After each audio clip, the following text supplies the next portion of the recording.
Even when you feel low, you can still go. Even when you feel slow, you can still go. Even when there's no hope, you can still go. I never answer to no, man, I still go. Go, go, go, go, go, go, go, go, go. Hello, RailCats fans, and welcome back to another edition of the RailCats Talk podcast. I'm your host, Kyle Savedich, and, well, it's the offseason, so, I've been just sitting here kind of thinking of things to kind of do during the offseason, as this week there wasn't really much in the RailCats realm of signing anyone. Nothing major going on except John Cheeks and Daniel Langlois re-signing back with Sioux City, which, I mean, we all kind of speculated that Langlois would be going to Cleburne, but, with the coaching change, maybe that stopped that from happening. I was told that maybe both of them would go down there as well. I mean, since basically Langlois lives right there by Cleburne, in that area, it would make sense. But maybe with the coaching change, it's going to be kind of different. I know Cleburne just signed a bunch of people as well, so nothing too crazy going on in the RailCats realm of things. Still haven't heard anything back from Anthony. I'll probably send him an email, hopefully during the day on Monday, if I don't forget anything. And then after the holiday, I may send another email or the case maybe. Then I'll get around to Lamar. Probably. It's kind of hard. I kind of want to get. I forget which one has. I don't know if it's Alexander or Tiedemann that I think it's Alexander that has like an Instagram or a Twitter account. Maybe I'll get a hold of one of them as well to see. It's kind of hard because some of the new players like Andres and Julio and Carlos, they probably speak a lot of Spanish, and I don't know any Spanish, so it's kind of hard to really talk to the kind of people is trying to get something going on their parts of it. But so I was hoping for Christmas time to be getting a laptop, so that way I can do some research and look at numbers and write stuff down and still spend quality time with my wife. And then I had an epiphany that she actually had a laptop that for school that she hasn't used in like a year and a half. So I was like, maybe I'll start using that. So I start using that. It's a MacBook, and I have to really get used to working a MacBook. I've always been a Windows guy, just a little bit more user friendly, and the laptop's kind of weird, but that's beside the point. When I'm veering off track. So I have figured out that, instead of me reading everyone's stats that was on the team, and kind of getting mundane with that and doing an all one podcast and not have anything else, I've kind of turned it into like a player spotlight situation for the hitters. I'll go through what they did with the RailCats, and the minimum requirement to get on this is you had to play at least one game. If you were cut, if you were released, if you were traded, whatever the case may be, you're still on this list, because I think everyone that has played at least one game with the RailCats have some kind of recognition, and it's going to be especially like weeks that there's nothing going on. I can do 3 players and really, give them 5 minutes of my time, because they deserve, some spotlight, and kind of reminisce about what the positives from the season were, some negatives, just kind of speculate things and just kind of talk about the player and situations and stuff like that. So I'll go over the whole season, and then I looked at their offensive game. It's maybe it was how many RBIs they had, how many runs they scored, what their batting was, if they were 2 for 4. Some of them were like the RBIs and the runs, everything produced were pretty close. And, I looked at the game, and they went 1 for 5 and they hit a home run. Like, yeah, I mean that's really good productively at that one at bat. But I'm looking for like a really big 2 for 4 where they scored 2 runs and had 2 RBIs versus 1 for 5 and they got lucky with bases loaded and hit a home run. Like it's just one of those like especially if it's a blowout game that they lost, whatever the case may be. Like I'm not really in there, so it's like that. It's all kind of pure speculation. And it's not like oh, this is what they, statistically the best. No, it's kind of like a point of view or an opinion of my own. So we're not looking like too far into it. You can obviously look at on point streak and look at all there, and you can judge to the best of your ability. And then that's for batting and for pitchers. It's kind of I'm working on the pitchers right now. I got done with all the batting, the fielders, and it's kind of weird with like relievers. I went like the best stretch where they didn't give up a run, like no runs at all. Like, and it doesn't matter if it was an unearned, like earned, and whatever. If they gave up a run, it breaks the streak. And then starters went like their best start.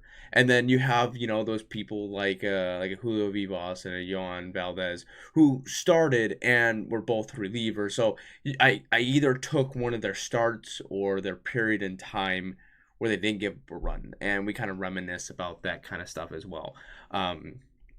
So without further ado, since nothing really to talk about, the first I went in batting average order. So this is you'll kind of see the going down the list of where kind of everyone placed, which is kind of weird to a certain extent on some of the stuff. And then I gave everyone their dues. If you were with the team, got released, traded, that's all in that description. So again, without further ado, let's get into the first player. And the first player we're going with is Gio Diaz. He played in 94 games, had 360 at-bats, scored 75 runs, had 115 hits, 19 doubles, 3 triples, 33 RBIs, 33 walks. He was hit by 16 pitches, struck out 40 times. He had a team-leading batting average of 319. He also had a franchise single-season record-breaking 37 stolen bases. He had an on-base percentage of 400, slugging of 406, and OPS of 806. He had a 944 fielding percentage. He committed 7 errors. He played in 2 games at third, 47 at second, 5 games at center field, and 26 at left, and 4 at shortstop. His best game was on July 7th against Cleburne down in Texas, where the RailCats won 10-7. Gio went 4 for 5, scored 3 runs, had 4 RBIs, and 1 home run, which is one of those situations which is an oddity for him to not have any stolen bases in this game. But, that was probably around his best production-wise of scoring runs and home runs, and I didn't know if it was a solo or how many runs because at point streak it didn't tell me. It some of times it has the box score below, and it didn't have the box score of like the innings per se. So some of these players I was able to do it, but Gio was one of those that I wasn't able to. Just looking at Gio's season, I know I spent a plethora of time over him and been really like hogs and truffles with him, but the thing is that he's done something, I guess, that has been big in my eyes as far as like coming in from the Pioneer League, having really big numbers there, and still showcasing those numbers here in the American Association, which most people would say is a step up from the Pioneer League. And him to be, one of those players that I'm surprised he didn't play, close to 98, 99 games the full season, just because of the ability for him to play anywhere and everywhere and putting him in positions that he can fill holes no matter where you put him. And, looking at the beginning of the year, you would have just assumed that when looking at, he played 26 games in left field and played 47 games at second, and you would have thought maybe, just maybe, there would have been more numbers in the outfield than there would have been in the infield. I know with Michael Woodworth's injury, that helped him get a spot at second, and then with the trade for Michael Woodworth to go to King County, that put him and solidified him in that role, which I think he did an outstanding job. He filled the shoes of Michael Woodworth pretty well. I'm not, I think maybe defensively a little bit falters here and there.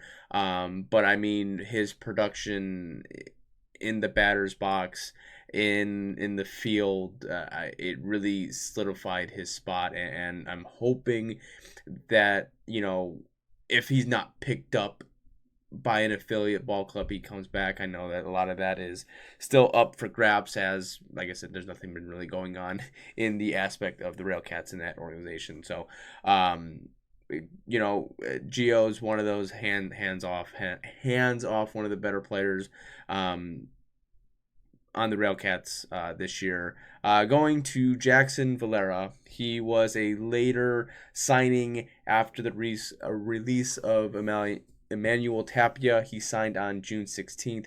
Not really that later, more early on than later. I don't know why I said later. More earlier on than anything.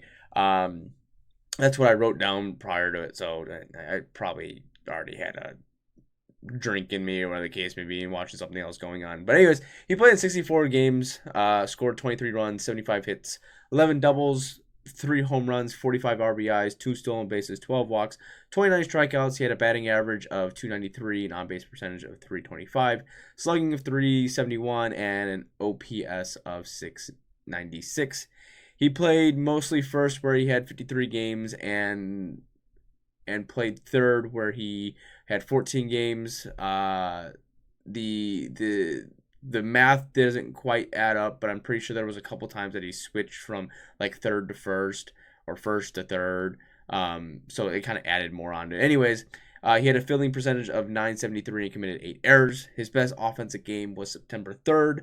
Against the Milwaukee Milkmen, where the RailCats won 11-9. Valera went 4 for 6, scored 1 run and drove in 3, plus a 2-run home run. Really, when Valera came in, I really thought, when they released Emmanuel Tapia, I was kind of like, why did they get rid of him? I think it was a little bit to bring a different. Watching Valera play, he played very carefree-ish, and obviously being second in the batting average really helps out. And he was solid defensively. I think Tapia was a tad bit more solid than Valera was, but Valera was, watching. Like I said, I've said it numerous times during the season. He was sitting there and watching him play first, and he would have his glove off. He'd be talking to the runner on first, or talking to the umpire. The pitcher's still, in the stretch or in the windup, and then all of a sudden he starts his motion, and then he gets the glove on. He's ready to go. It's just one of those. I think he would just had a carefree attitude. Probably one of an even older player. I think he's in his 30s, to really kind of maybe try to settle the locker room a little bit. Just bringing someone in that just kind of has that been around the block experience to kind of just mellow out and chill. He definitely the numbers, the power numbers are really what concerned, I think, majority of the fan base. But what I really liked about him was the ability for him just to kind of poke the ball into the hole. And I know we're in this era of everyone's got to hit a home run and everyone's got to have power, and it's just not okay for you to hit doubles anymore, or hit the ball in the opposite direction and find the gap and score some guys in.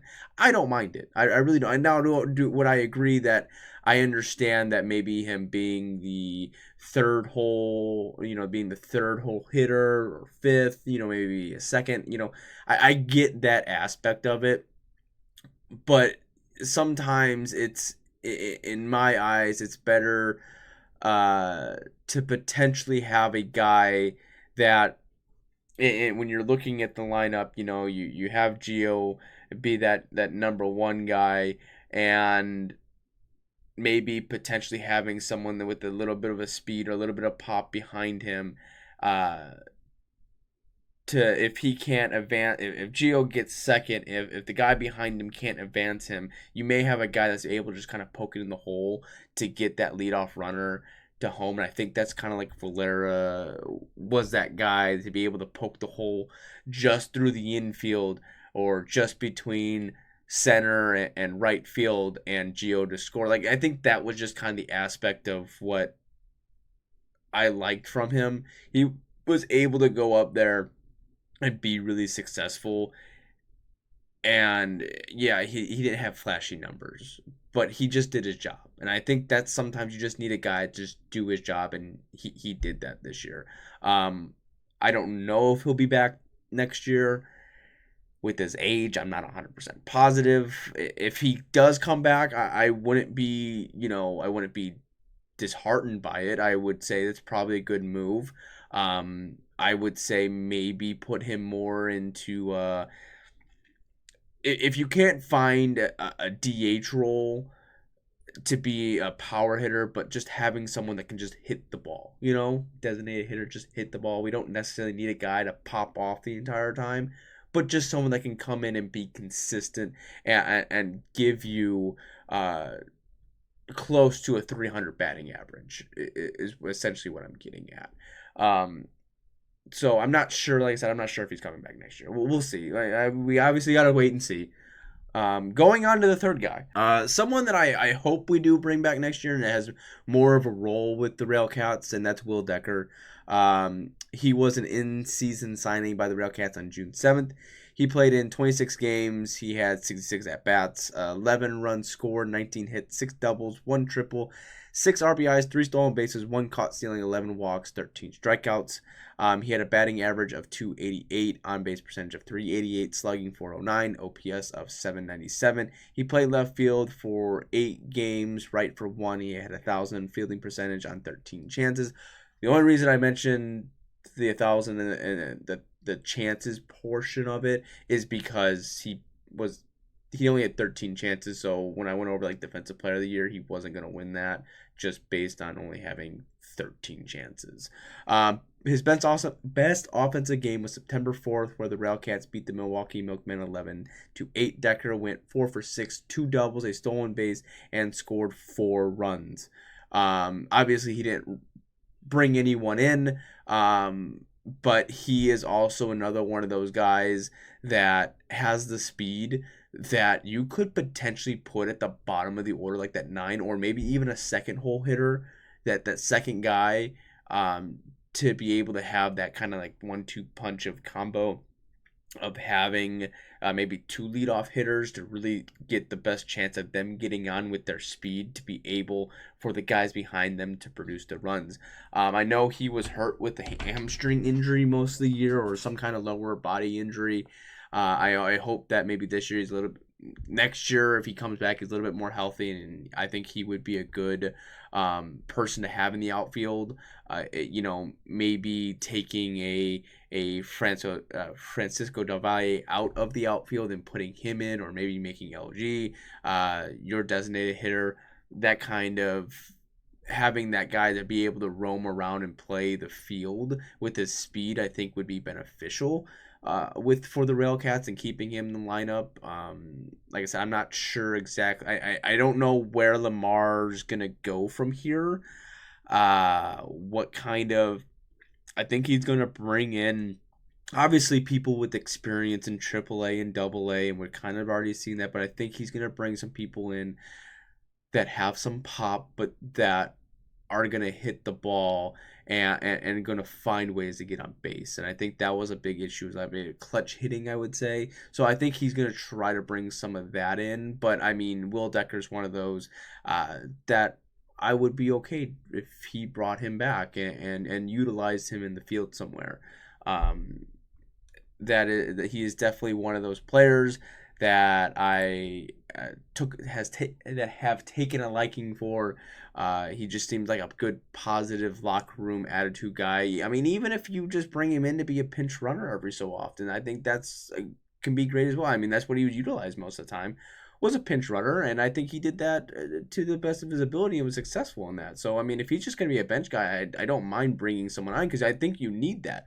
You need to have someone that can come off the bench and be a pinch runner because if you have two slow guys that one's a catcher and one's maybe a first or third baseman that aren't very fast, like you're not going to be able to utilize your entire ball club. And I think that may be a little bit of a fault. Maybe with the roster construction was what can I put the nine, what nine guys can I put on the field that are going to produce every day? That's awesome. You can have your nine guys that can produce every day, but what happens if one of those guys aren't producing, or maybe not even that? Maybe the game is just you need something to change the spark. You need a runner on that's on first. That's the first baseman who runs 2 miles an hour. You need that guy that can run a 440, or 40-yard dash and however quick you want to put it. But he has speed. He has the ability to steal, and he has speed, and it has good base knowledge. And I think Will Decker is one of those people that can do that. I think you may have replaced, Lingua and Woodworth, who were probably at the time both better of the base stealers on the RailCats roster, and then you bring in a Gio Diaz and a Will Decker, who I think both have great instinct on the bases. I know that, I think for a minute there, Gio was stealing every base that he possibly could, and Lee kind of caught on to it, and he started getting picked off, and he started getting, caught at second. But that's being caught and being picked off aren't necessarily like dumb base running mistakes. Sometimes it's just being aggressive, and that's what Gio was or is an aggressive baseball player in general. He has that hunger to be successful to himself and the team, so that's what you kind of want. But I think Will Decker is that milder version of Gio Diaz, where he's going to go in, he's going to understand the situation and go, okay, if I really got to get to second, I'm really going to take my time with this. And especially having just the ability to, the throw over twice, the pitch clock, it's easier to be a little bit more successful with that. I was listening to This Week in Association, and Mike Myers, the manager from the Sioux Falls Canaries, was talking about his roster construction and with the pitch clock and him being able to steal more bases and stuff like that. Like these are what people are game planning for as well, is being able to have speed and the ability to run on the base, because that's a part of the game that's coming back. And I think that's going to be a bigger roster shuffle, and that's why I was kind of surprised, and not fully surprised, but kind of surprised why Greg Taggart really didn't succeed much more in Winnipeg, just because of what he did with the RailCats. I mean, you don't really have to understand. You don't really have to watch a lot of RailCats games. You really didn't have to pay attention a whole. Not what I'm getting at is you knew what the ball club was. If you knew anything about the RailCats and you heard anyone talk about them, it was they were a team that played small ball, and they played it to the best of the ability of the manager. And so I'm kind of surprised with the way that the league is going, and to take what Greg Taggart did and wasn't really successful. I think a little bit that's the fault of him bringing in his own players that were from the RailCats last year, and I understand when I say that, you're kind of like, well, Kyle, the team it actually did worse than Winnipeg did last year, but this year, but I really think the East was. I understand that Kansas City won, and I'm not saying that Kansas City wasn't the best team in the league. I'm just saying the East, I believe, in my own opinion, was a lot harder than the West Division was. And I just think that's just how the cookie kind of crumbled a little bit. I think you saw more faults in the West Division than you did the East Division. I think especially with like Country being as good as they were, that really put a kink in the system of, well, the the East might have only been top heavy, but now it's kind of the 4 top heavy. Really, the RailCats were supposed to be that Lake Country this year, and they really weren't. So that just kind of sucks. But what I'm just saying is that Winnipeg went from being a playoff roster team last year into coming in missing the playoffs and being dead last in the West. And you look at the RailCats, and really, if they would have played one more game, they would have probably just been even out from last year. And I that's something that I will get into more of as the season goes along, or the off season goes along. Getting into is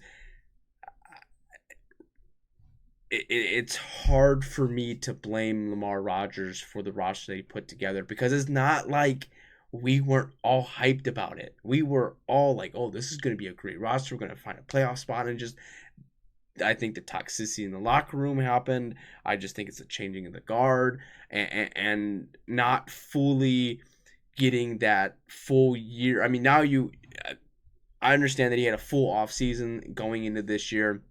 He made some moves, but he really didn't make a lot of moves because he felt that his roster from last year was going to be successful this year, and he brought a lot of those players back, and you didn't see that production from some of them players. And this isn't this league, independent baseball, is not about basically developing players. It's not. That's what you have affiliated ranks for. That's why you have teams rebuilding in the major leagues, because they have people on contract. You have people on contract for basically a year, and if you're not winning now, you don't have someone for 3 years. So it would be, I think it would, now just hear me, I know this may not happen, but this would be just interesting little quirk or kink to this, to having contracts that last more than a year, right? Maybe a 2-year or a 3-year max contracts.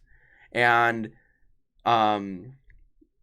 the team, obviously the player can go play other places, where kind of like what seems like what the Mexican League kind of does, because they loan out players. Like Jose Ceremo went back to the Mexican League, so I don't really know how that all kind of works itself out. But to me, it would just kind of be interesting, because then I think you would really be able to build some sort of a roster, and like, okay, well, take this year and kind of scratch it, and I how should I say it?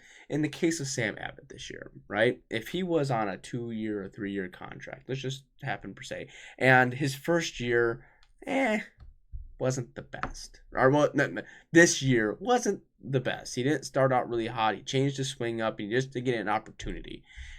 You might have got an opportunity, and you might have figured it out, and you'd have been really successful. But the situation is that you're in a league where you have to win now. And if you're not producing now, okay, I can give you 2 weeks. And in that 2 weeks, you're going to probably play 12 games, and that's 12% of your season. Gone, vanished, gone, bye, see ya. You're not getting that back. Like, it's not the MLB where, you slump for 12 games, and you're probably going to be okay because you play almost 200 games. You only play 100 games. Like, the season goes by quick. We all know how fast the season goes. It comes and goes. The off season is longer than the regular season itself. So I just think it's one of those situations where Lamar Rogers, really, I think this year is going to be the testament of his ability to find the connections and really bring in the players. I think we're not going to see the mad rush we did last year of basically January 1st came and he signed everyone and their mother. I think it's going to be a slow progression. I really do. He hasn't put a claim on anyone, or the contract extension offer, whatever they classify it. We didn't see that this year. Right? We're probably not going to see it. So we're just going to probably see the signing. So it's going to be interesting. I'm going to try to keep it almost at 30 minutes, so I'm going to try to keep it under 30 minutes, especially with it kind of being low a little bit. So I'll continue with the player spotlight. If there's any other thing that or that I'm not thinking about, or you guys want to discuss, just let me know, and I'll throw it in the podcast. We have all off season to kind of get through this. I'm not sure if I will have a podcast next week, obviously being with Thanksgiving. So if, and I work Black Friday, I might be able to, because I get off at 12:30. I might be able to do it. But anyways, beside the point. if nothing next week, obviously the week after, on that Sunday. But if I don't see you guys next week, I hope you have a great Thanksgiving. Enjoy family, friends, or whatever you want to celebrate. Whatever you're thankful for, I'll just tell you that I am thankful that I get to sit behind a computer and talk about baseball, even though it's a hobby. I'm just thankful for the RailCats and the American Association for not like, hey, dude, you can't do this. We're going to shut you down. I think I'm thankful for everyone that follows this podcast and talks with me, interacts with me, and all that good stuff. Especially, I want to thank my wife. I'm thankful for her because she allows me to do this. And she, it puts a smile on her face, so it puts a smile on my face that I'm able to do this as well. So yeah, that's gonna wrap it up for this podcast. So I hope you enjoy the rest of your day, rest of your evening, whenever you're watching this, and go Cats. The 0-2. Swing and a miss, strike three. Wrap this one up in green and white.